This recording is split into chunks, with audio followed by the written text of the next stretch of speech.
Bolsonaro, agora ainda há pouco, na entrevista para o Oeste, falou sobre isso. Talvez até dando um recado para uma certa ala da base mais aguerrida e bajuladora do bolsonarismo. Ele deu um recado. A turma que vive de massacrar qualquer um que diverge um pouquinho. Acho que a gente tem o vídeo.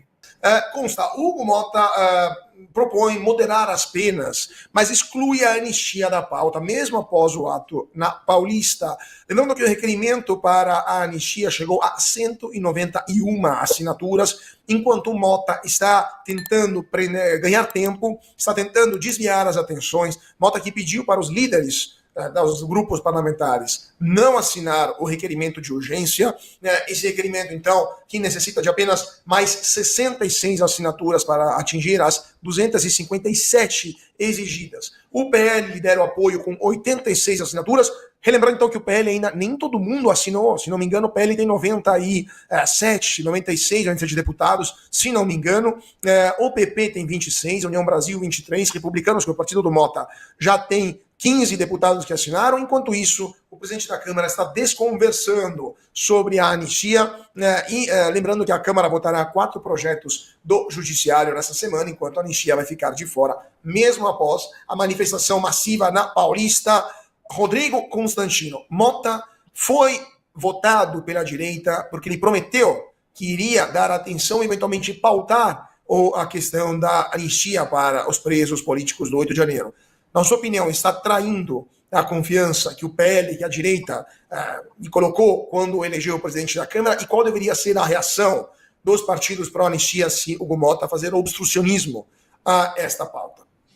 Bom, vamos começar pela segunda parte, então. Obstrução de pauta é uma possibilidade já aventada, e o Sócrates Cavalcante já disse que vai fazer manifestação lá na cidade do Hugo Motta, se ele realmente mantiver essa postura. Eu entendo que o Hugo Motta é muito jovem, né, para presidir a Câmara, então obviamente é um acordo maior, mais amplo. Ele não tem assim luz própria política para estar ali, é tipo um Rodrigo Maia, a gente sabe que foi colocado nesse lugar, né? Mas ele está tentando acender uma vela para Deus e uma vela para o diabo. Ele teve o apoio também da esquerda, do governo, e ele precisa tentar sambar nessa corda bamba. Se fosse apenas isso, que já é uma situação delicada, eu não tenho dúvida que com a pressão que a Avenida Paulista mostrou ontem, com a coesão da direita, e é disso que eu quero falar no meu primeiro comentário, o simbolismo dessa união forte, com 8 governadores, inúmeros senadores, dezenas de parlamentares, de deputados, vereadores, lideranças da sociedade civil, era muita gente unida. Carlos Bolsonaro colocando a mão no ombro da Michele Bolsonaro e dando um beijo nela, né? Todo mundo sabe das desavenças entre os dois, que a própria Michele já revelou recentemente numa entrevista para Alexandre Garcia. Isso tudo tem um símbolo muito forte de união. O Hugo Motta sentiu essa pressão. Ele é um político jovem. Ele precisa decidir se ele vai ficar do lado do povo ou do lado de uma minúscula minoria do sistema que vem tentando, de alguma forma, perseguir a direita para destruir a nossa democracia, e esse é o verdadeiro golpe.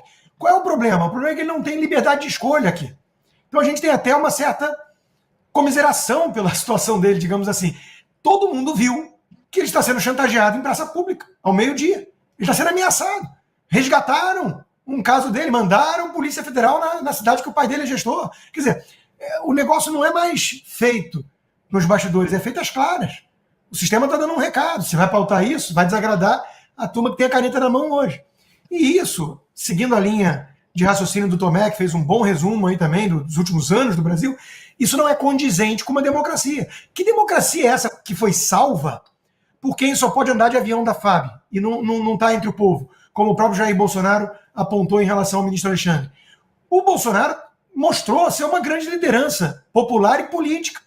De novo, olha o calibre dos políticos, dos governadores, dos estados que ele reuniu ali. Os parlamentares, os mais votados. Olha, ali tem milhões e milhões de brasileiros representados por esses que foram eleitos. Então, não dá para manter uma narrativa de que o Alexandre de Moraes representa o povo e a democracia, junto com a Globo, que só tem audiência decadente, e que aquela multidão que a gente viu não era uma multidão, segundo a turma da arte da USP, que não é a turma nem de estatística da USP, e o Datafolha, que ninguém sério leva a sério. Aí a Globo, Jovem Pan, eles compram a narrativa, né? Tinha 45 mil pessoas. Quem acredita? O Boulos finge que acredita. O Reinaldo Azevedo diz que tinha menos gente na Paulista do que em Copacabana. Porque essa gente vive da mentira hoje em dia. Você pode acreditar no Reinaldo Azevedo ou nos seus olhos. Tinha no mínimo ali, vamos jogar por baixo, 300, 400 mil pessoas. E mais importante do que isso, eu escrevi sobre isso para a Gazeta hoje, eu vou me alongar um pouquinho só na primeira fala, porque é importante. Na Gazeta do Povo, hoje, eu mencionei isso. Em ciências sociais, nós não temos laboratório que nem em ciências naturais. A gente não consegue controlar o ambiente e fazer o experimento duplo cego, controlando as variáveis que importam. Agora, o mais perto que a gente chega disso é quando um mesmo povo, numa mesma geografia, numa mesma cultura, é dividido ao meio. E aí você joga socialismo e capitalismo. As Alemanhas, as Coreias. Aí a gente consegue ver o experimento. A gente teve algo muito próximo no Brasil agora. O Boulos convocou uma manifestação da esquerda contra a anistia agora, no mesmo lugar. Quantas pessoas tinham? Então como é que a Globo vai dizer que não é uma pauta do povo brasileiro? Se o Bolsonaro, a favor da anistia, colocou centenas de milhares e o Boulos colocou 48 pessoas. Estou exagerando um pouquinho. Tinha umas 53. Então é óbvio que é uma pauta prioritária. Agora, mais importante, friso, é a união. É a união. E o Bolsonaro agora, ainda há pouco, na entrevista para o Oeste, falou sobre isso. Talvez até dando um recado para uma certa ala da base mais aguerrida e bajuladora do bolsonarismo. Ele deu um recado. A turma que vive de massacrar qualquer um que diverge um pouquinho. Acho que a gente tem o vídeo. O que o senhor tem a dizer para pacificar essas brigas dentro da própria direita? Ela já foi mais virulenta. Eu mesmo conversei com alguns desse time do lado. Está do nosso lado, mas está se julgando o censor do mundo. Onde alguém de direita fala alguma coisa, ele é contra, ele já ataca todo mundo. Porque comportamento semelhante a esse, né, lá atrás, fez com que ajudou, né, com que o Lula chegasse aí ao poder. E a mesma coisa para 26. Tem vários candidatos, apareceu o Caiado, já se lançou candidato. Tá? Alguns outros ciscam, mas não se definiram ainda, eu acho que é um pouco cedo para se definir. E eu disse lá para os governadores lá no Palácio do Bandeirantes, olha, da minha parte, nada, não vou bater nem criticar nenhum de vocês vindo candidato. Pode ter certeza, da minha parte também, no segundo turno estaremos juntos. Que se houver vários candidatos da direita, está na cara que a gente vai alguém da direita com a esquerda. E no segundo turno a gente resolve essa parada. Se não der para resolver entre nós antes, a gente vai resolver depois. A gente não pode continuar com a esquerda destruindo o nosso Brasil. Então, unidade da direita provavelmente é uma das heranças positivas, os legados desta manifestação do domingo. O Alexandre de Moraes vai negar o pedido da OAB pelo acesso integral às provas contra o ex-presidente Jair Bolsonaro. O ministro deverá argumentar que as defesas já tiveram acesso a todas as provas necessárias. O ministro Alexandre de Moraes, então, pretende submeter ao presidente da OAB, Beto Simonetti, a ata do julgamento da primeira turma que rejeitou alegações semelhantes das outras defesas. A Ordem dos Advogados do Brasil entrou com ofício citando prejuízos irreparáveis às defesas dos envolvidos por não terem acesso à integralidade dos autos. A tensão aumentou após o incidente envolvendo o desembargador aposentado Sebastião Coelho, defensor de Felipe Martins, que chegou a ser preso ao tentar entrar no plenário. Fabi, você acha que esse processo vai chegar à conclusão sem que os acusados, que os réus, tenham acesso integral às provas? E, na sua opinião, um processo como esse, em quantos minutos é declarado nulo, por exemplo, pela Corte Interamericana dos Direitos Humanos? Bom, essa corte aí também está dormindo, né? Vamos combinar. Porque o que mais precisa ser violado para elas tomar um tempo e falar, olha o Brasil, né? Eles vieram aqui, viram, todo mundo, né, fez aquela força para ir lá conversar pacificamente, foi exposto, tem relatório, tem processo, a corte inteira está devendo para o Brasil, tá? Então vamos combinar que também, daqui a pouco, justiça lenta não é justiça. Então que isso fique claro. Agora, o segundo ponto, a questão da OAB.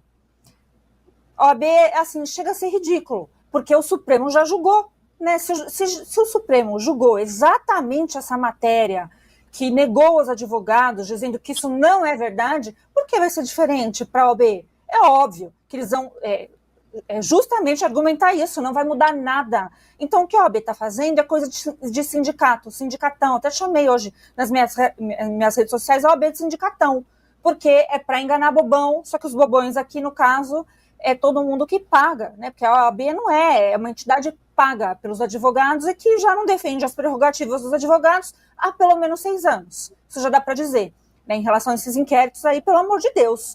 Então, assim, Beto Simonetti, eu nem me sensibilizo, eu nem me gasto o meu português, porque está bem cansativo, né? Eu acho que tem que mostrar serviço.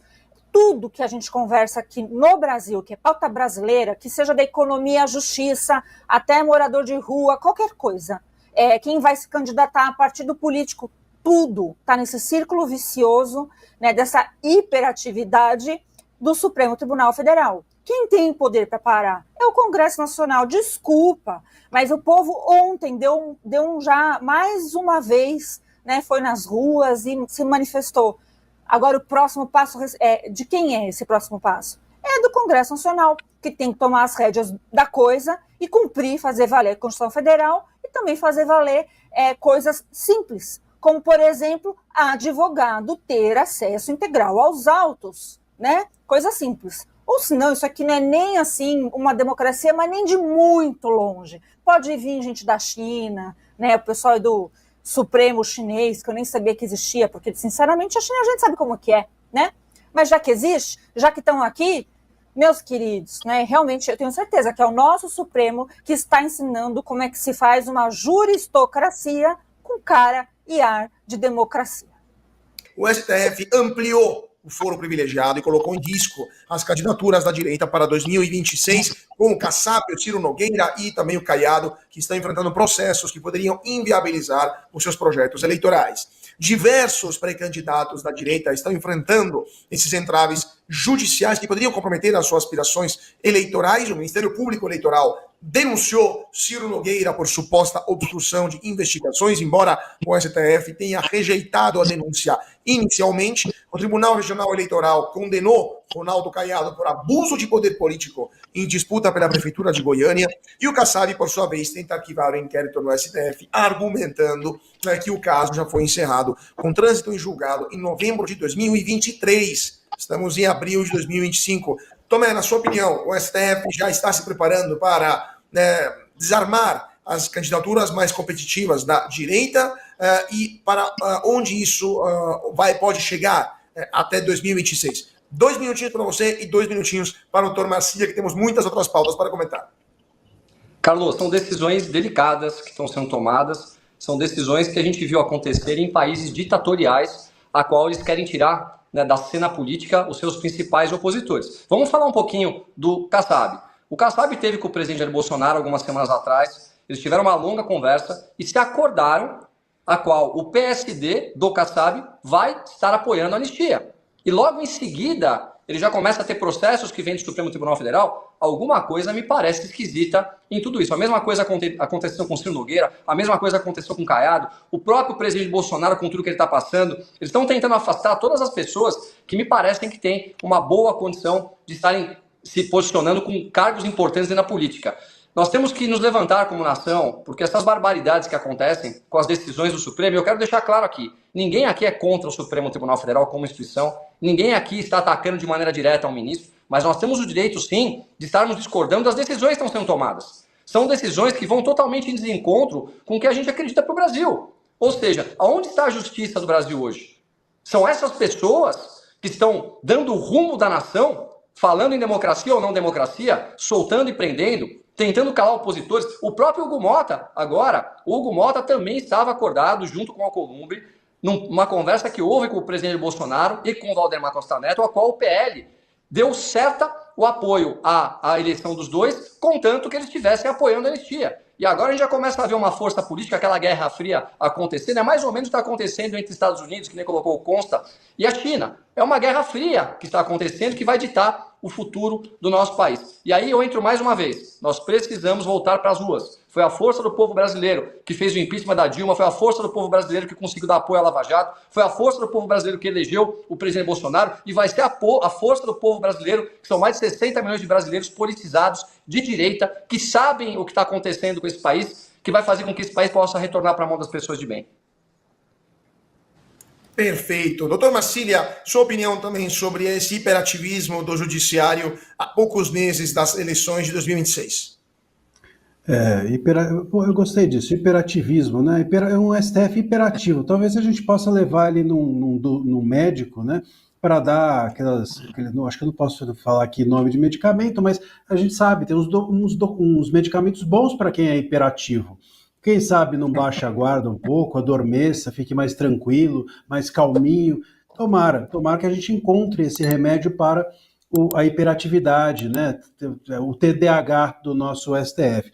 Aliás, eu queria pegar rapidamente o gancho, vocês estavam falando da China, vale dizer que nós tivemos esses dias até a notícia de que o Fachin, o vice-presidente do STF, está recebendo os chineses, né, o STF chinês. Então está havendo uma troca, olha só que maravilha, uma troca de experiências entre o STF da China e o STF brasileiro. Imagina só quem que está aprendendo com quem que está ensinando quem. A gente pode pensar em fazer talvez até um colóquio, né? STF da China, o nosso, o do Irã, chamar o da Venezuela, o de Cuba, e saia dali talvez algumas diretrizes sobre como tratar liberdade de expressão e censura. O STF, você mencionou o nome de Caiado, a gente tem a Zambelli, tem diversos nomes que já foram retirados ou estão tentando retirar do tabuleiro político.